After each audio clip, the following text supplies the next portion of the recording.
Hello, Dr. Crockett and Dr. Sanders with Zeal Integrated Health, and today we're going to talk about sleep ergonomics. I can't tell you how many times I've had patients in the past, they ask, what kind of mattress or how should I sleep? What's the best position to sleep in?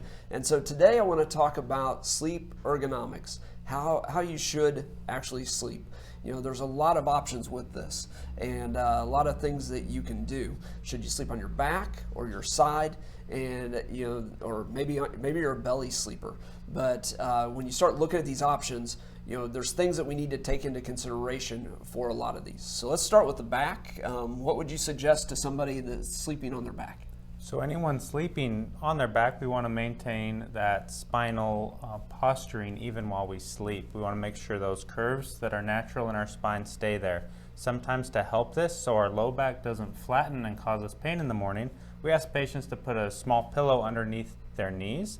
That helps keep the curve in the low back. Or even roll up a small towel and tuck it right under the small of the back. Not too thick, or they may wake up with some more pain. Yeah. And that's why we're talking about these things. A lot of people, they go to bed and they wake up more sore in the morning than they do when they went to bed. And they're like, what happened? It's a lot of that inflammation that's just accruing in the joints while you're not moving during the night. So the more you can get your body in balance, sleeping on your back with some of those things, or if you're on your side, just putting a pillow between the knees, trying to keep your head, in line with the spine is a super important thing because it won't put stress on the shoulders and across the neck musculature up there as well. Now, what do we think about belly sleepers? We don't tend to promote belly sleeping No around here. Belly sleeping, None. all right? If Horrible. you do right? belly sleep, change it tonight. Make that your goal.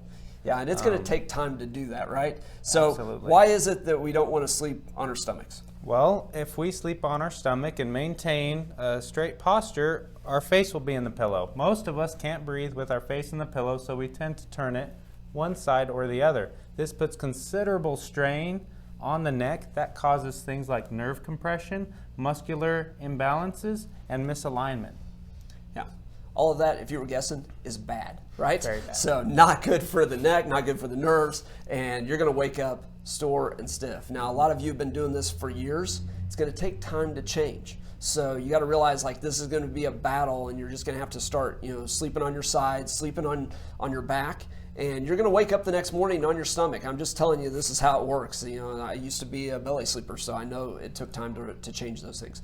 How about mattresses, pillows? People ask about this all the time, and I don't want to get into the specifics of brands or anything like that, but just realize you need a pillow and you need a mattress that's supporting your body's natural positioning.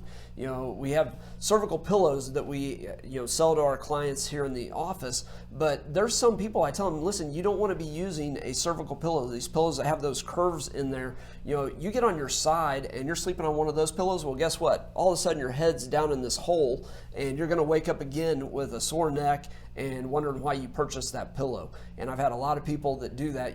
They come in and they're like, I'm on my 7th pillow and I can't get my neck to stop hurting. And they're using the wrong type of pillow for the position they're in. So make sure you're talking to somebody like Dr. Sanders or myself here at Zeal Integrated Health or your practitioner to find out more about how you should be sleeping, what types of pillows and support you should be doing. Now, a lot of people have trouble just falling asleep. And there's some things that you can do to improve the quality of sleep that you're getting and how quickly you fall asleep. So Dr. Sanders, what are some of the things that you can think of they can change? Well, right away, just having some sort of routine, having a bedtime. I know that sounds juvenile, go to bed at a certain time, but it's very important that we have that routine. Our bodies are systems, and they're used to following that sort of regularity.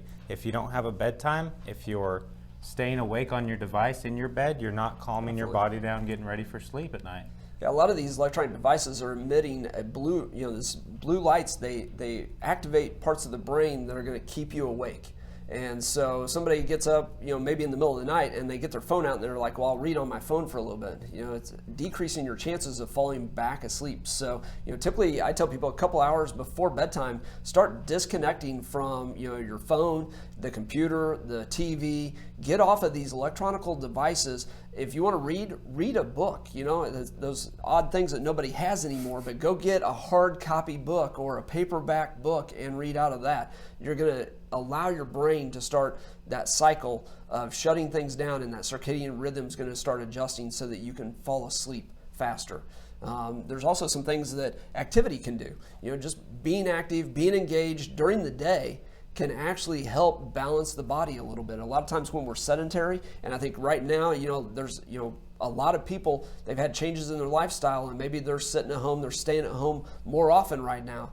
Well, we want to get out and get engaged. You know, be active, start doing some things outside. You know, maybe it's just go walk around in some of the stores or some things like that so that you can get some activity and exercise. That will make a huge difference as well. So I hope these things help and helps you get a better night's sleep. And remember to subscribe below.